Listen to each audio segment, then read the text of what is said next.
নমস্কার, হেল্পলাইনের অনুষ্ঠানে আপনাদের অনেক অনেক স্বাগত।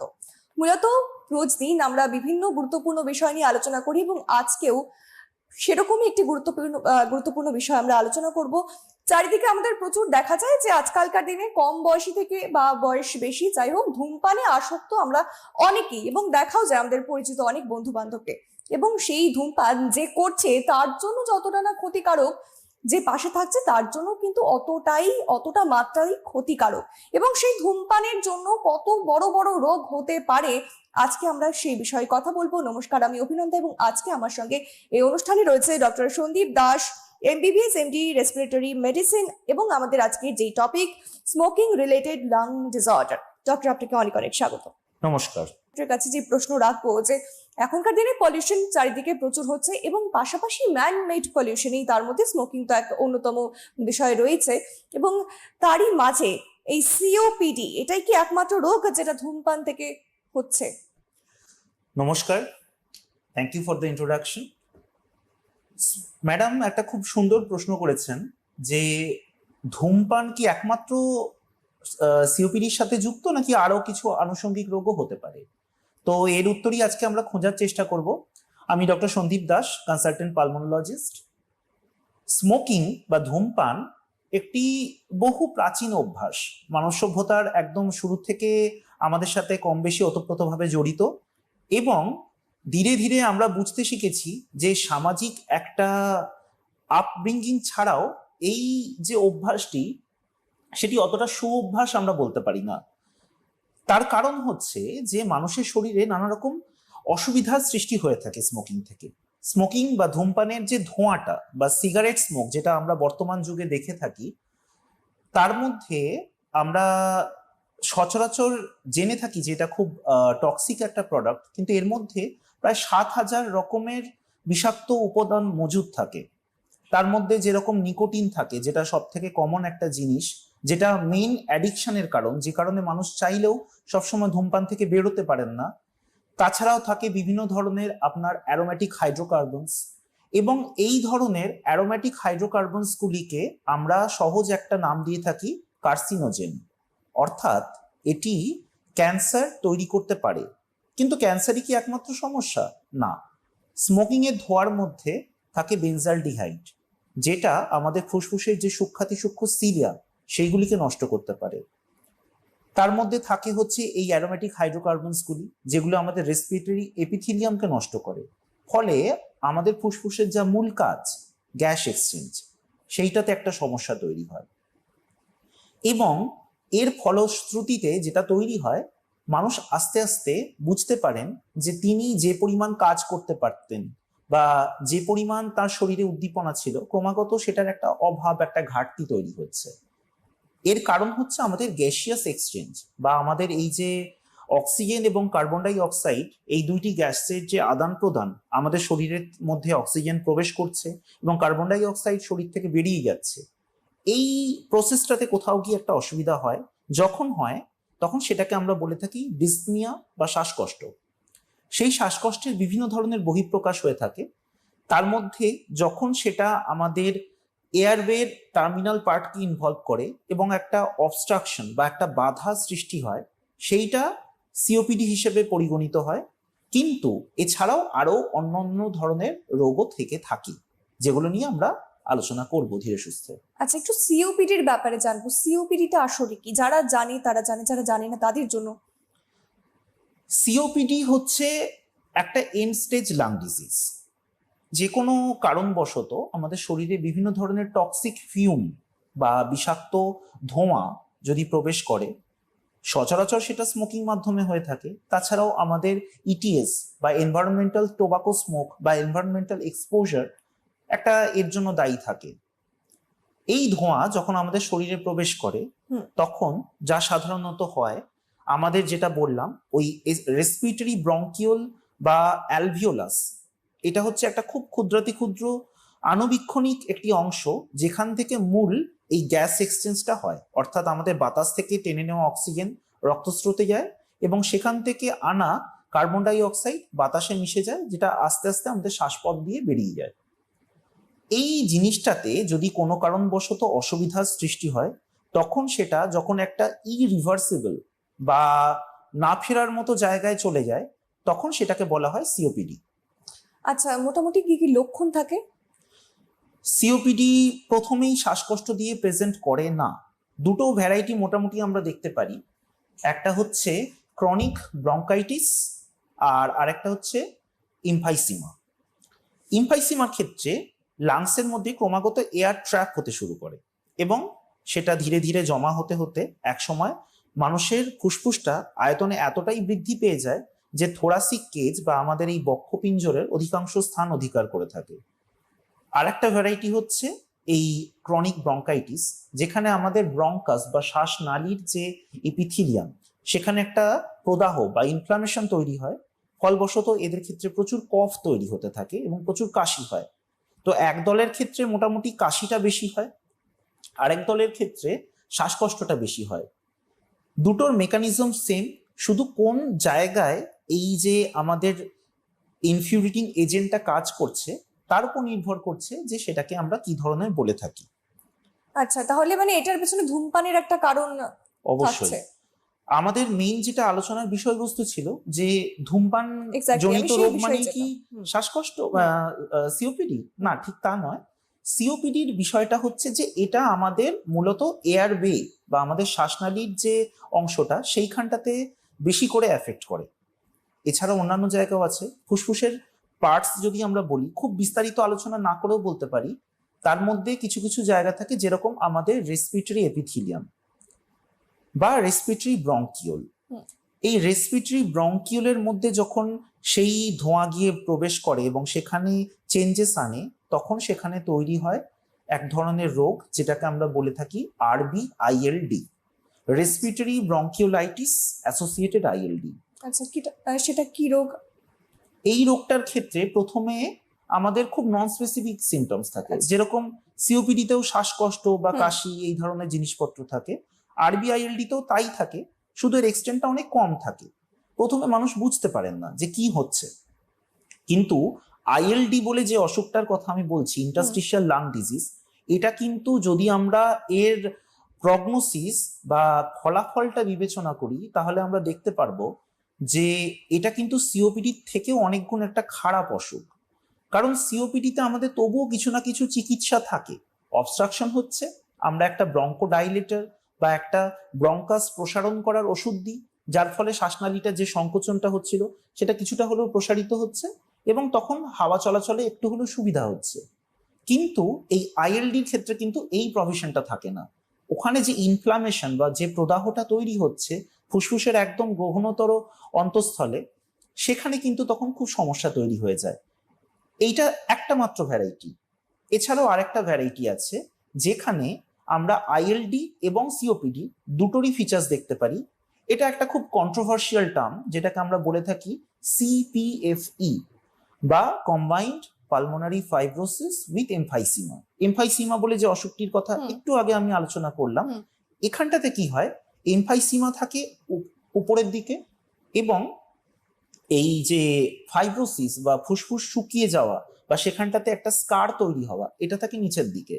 একই অঙ্গে দুটো রোগ একসাথে প্রবেশ করছে। খুব মারাত্মক ধরনের শ্বাসকষ্ট হয়।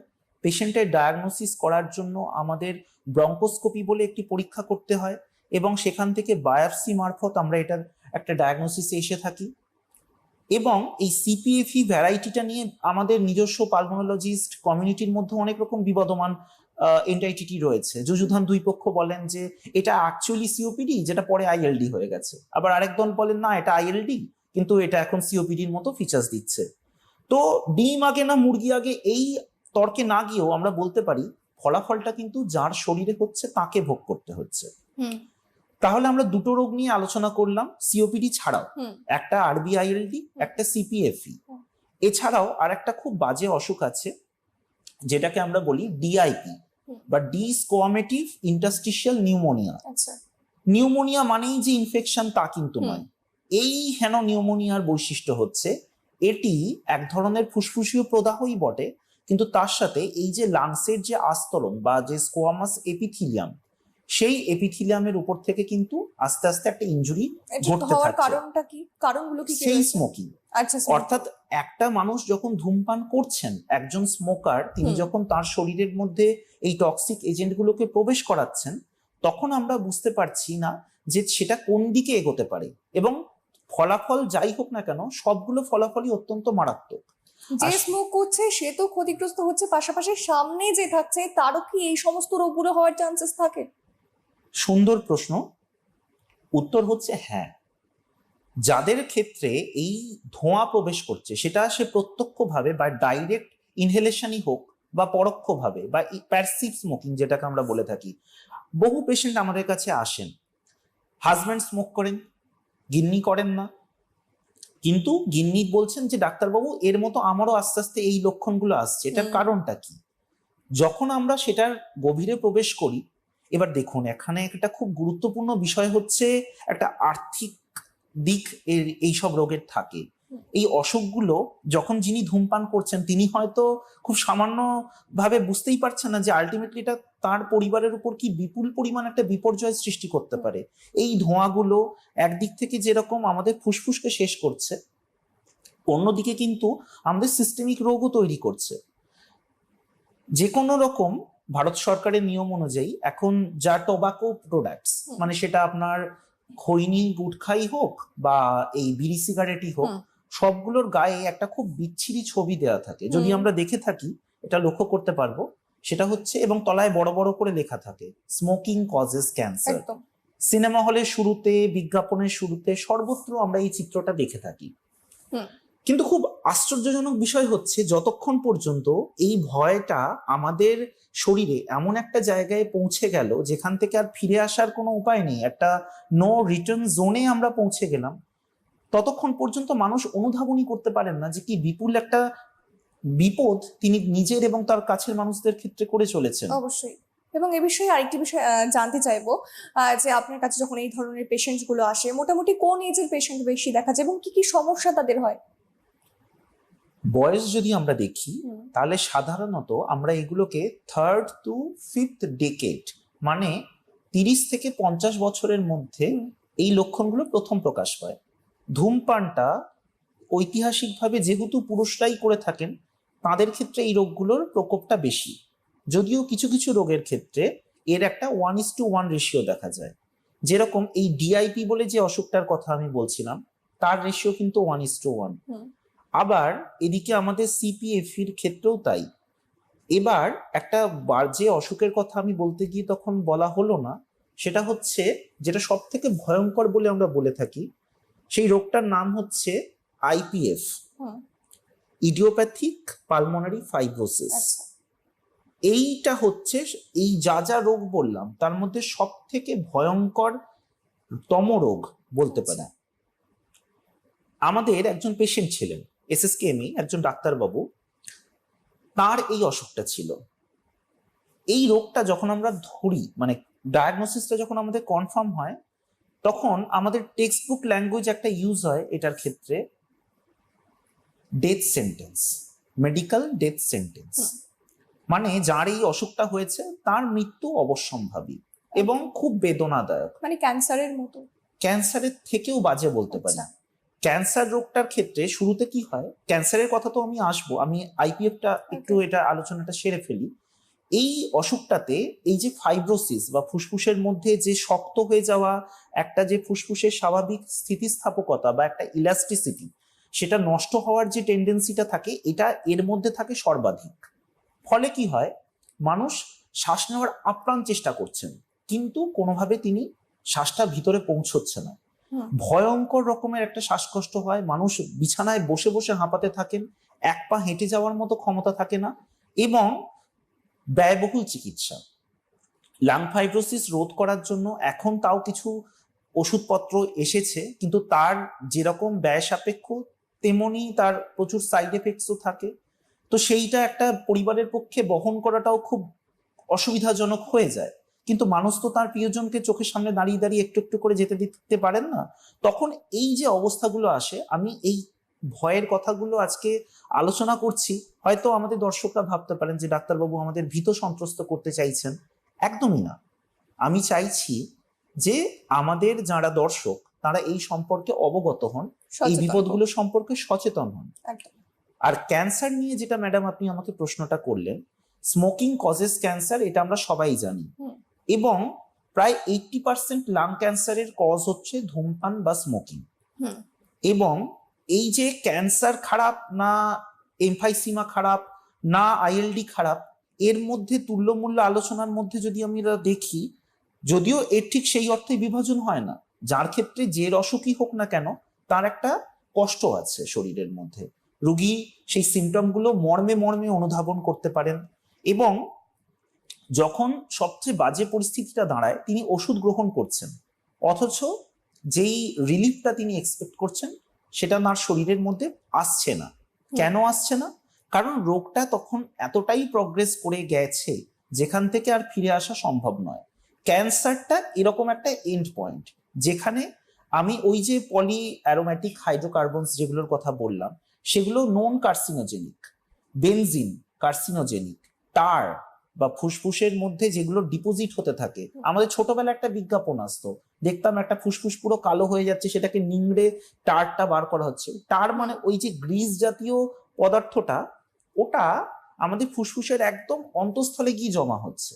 এবং সেটা যখন এইভাবে ক্রমাগত ফুসফুসের মধ্যে জিনিসটা আসছে আসছে আসছে, সে ওই জায়গার যে কোষগুলো তাদের ডিএনএ ড্যামেজ করছে, ফলবশত কোষগুলো মারাত্মক হারে সংখ্যা বৃদ্ধি করতে লাগছে, যেটাকে আমরা বলছি ক্যান্সার। এই ক্যান্সার কিন্তু তবুও প্রাথমিক পর্যায়ে যদি আমরা ধরতে পারি, তাহলে দেখব যে সেটা কিন্তু কিছুটা কিউরেবল। কয়েক দশক আগে পর্যন্ত ক্যান্সারকে একটা মানে দুরারোগ্য বা মানে অনারোগ্য ব্যাধি বলেই গণ্যিত হতো। এখন কিন্তু ব্যাপারটা তা হচ্ছে না। এখন কিন্তু দেখা যাচ্ছে যদি প্রাথমিক অবস্থাতে আমরা রোগটাকে কনফার্ম করতে পারি, তাহলে আমরা যদি যথোপযুক্ত চিকিৎসা দিই, তবুও ক্যান্সারের একটা চিকিৎসা আছে।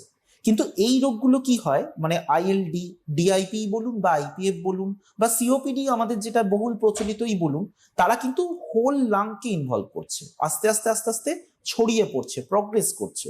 ফলে একটা বিস্তীর্ণ এলাকার ফুসফুস কাজ করতে পারছে না।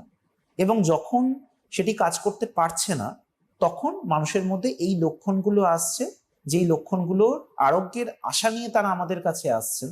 কিন্তু হয়তো সেই রোগটি তখন এমন একটি পর্যায়ে অবস্থিত যেখান থেকে আমরা আর কিছু করে উঠতে পারছি না। আচ্ছা, সেক্ষেত্রে তাদেরকে চিকিৎসা পদ্ধতিটা কি, তাদের সুস্থ করে তোলার কি কি পন্থা রয়েছে, কি কি রাস্তা রয়েছে? রোগ যদি প্রাথমিক পর্যায়ে আসে, তাহলে আমাদের ক্ষেত্রে চিকিৎসা করাটা সব থেকে সহজসাধ্য। এবং এই কারণেই আমরা সব সময় এই অ্যাওয়ারনেস বা সচেতনতাটার উপরেই তো জোর দিই। তো মানুষ আগে সচেতন হন।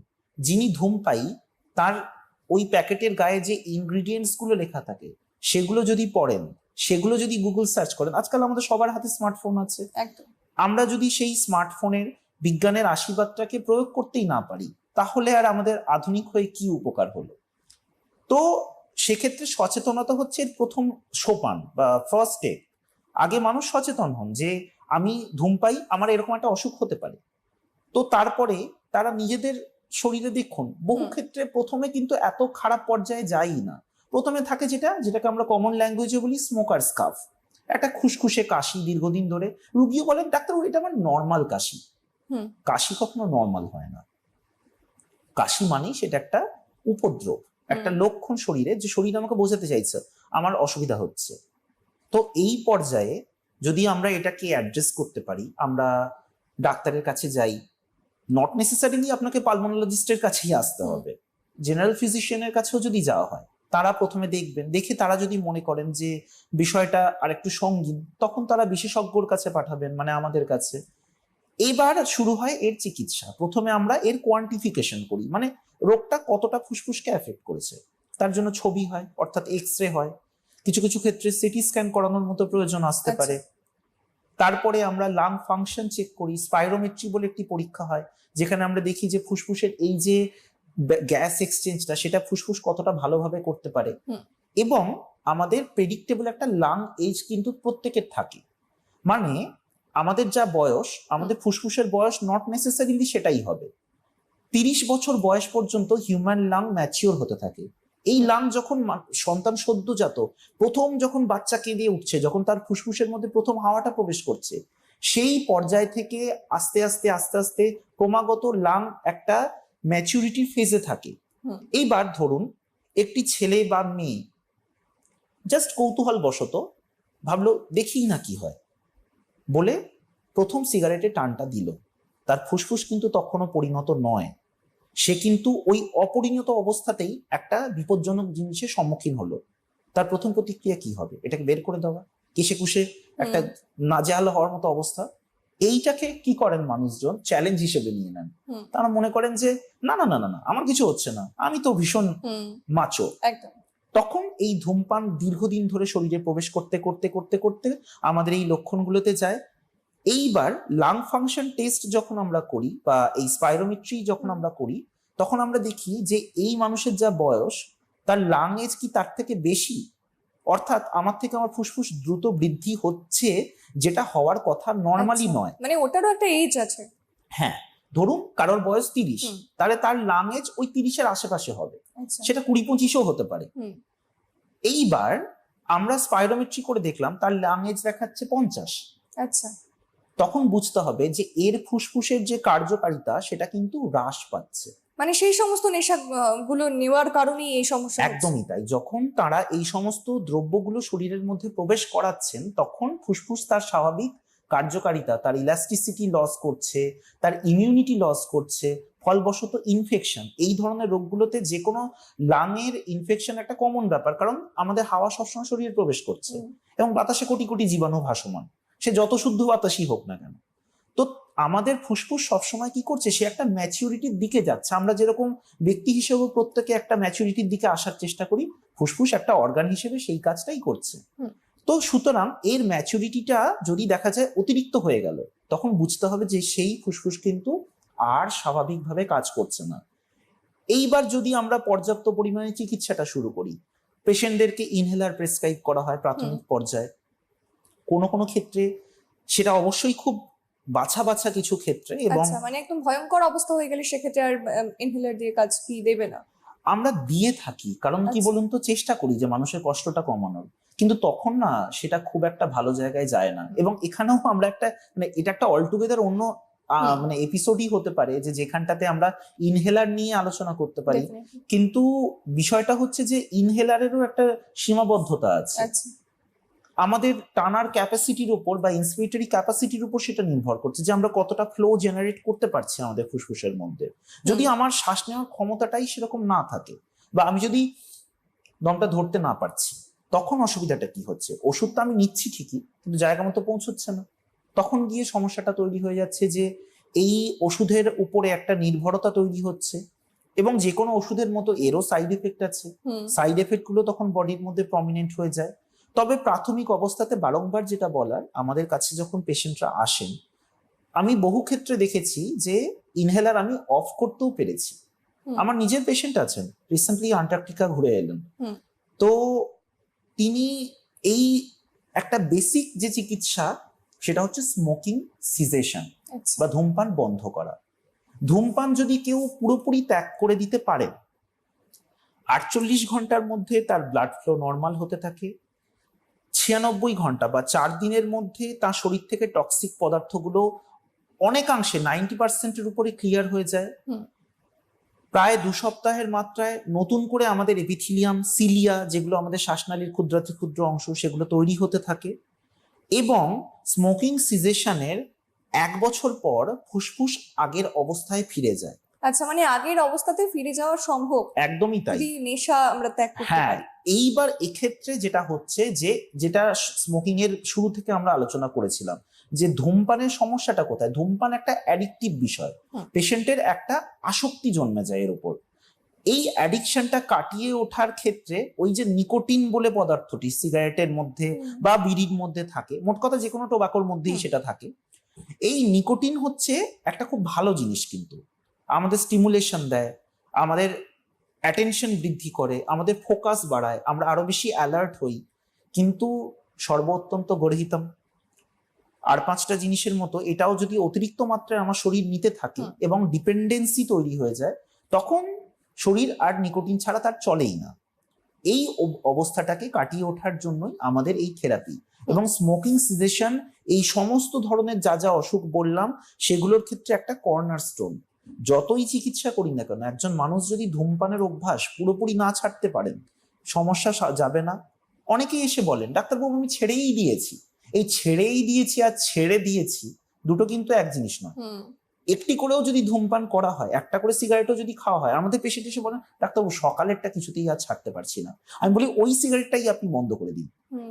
এইভাবে তাকে মোটিভেট করে, তাকে আরো কিছু আনুষঙ্গিক আমাদের চিকিৎসা থাকে, আমরা নিকোটিন সাপ্লিমেন্ট করি পেশেন্টদেরকে।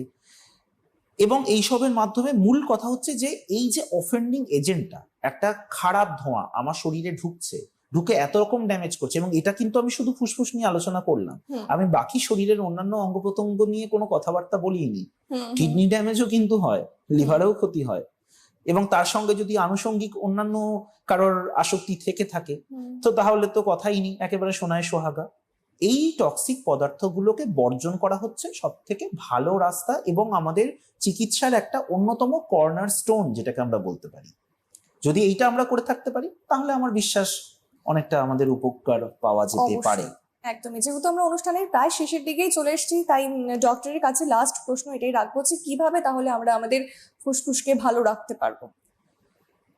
স্মোকিং সিজেশন, বাইরে বেরোনোর সময় মাস্ক ব্যবহার করা, নিয়মিত ভিত্তিতে শরীরের মধ্যে একটা ভালো কিছু প্রবেশ করানো, মানে ভালো ধোঁয়া অর্থাৎ গরম জলের ভাপ, স্টিম একটা খুব উপকারী জিনিস।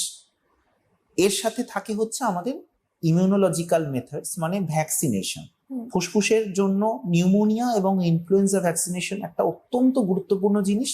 যে কোনো মানুষ, তিনি স্মোকার নন স্মোকার যাই হয়ে থাকুন না কেন, ইভেন শিশুদের ক্ষেত্রেও আজকাল যা পলিউশনের মধ্যে আমরা আছি, ভ্যাকসিনেশন একটা প্রয়োজন হয়ে দাঁড়িয়েছে অলমোস্ট। মানে সেটা কি যে কোনো সময় নেওয়া যেতে পারে? এর একটা নির্দিষ্ট সময় আছে, বছরের কিছু বিশেষ সময়। আমি আগের বারের যে অনুষ্ঠানটি করেছিলাম সেটাতে আমরা এটা নিয়ে আলোচনা করেছিলাম যে আমাদের একটা বিশেষ বিশেষ সময়ে এই ফ্লু বা ইনফ্লুয়েঞ্জার প্রাদুর্ভাব হয়, তার আগে যদি আমরা ভ্যাকসিনটা নিই তাহলে শরীরে সেই ফাইটটা সে করতে পারে।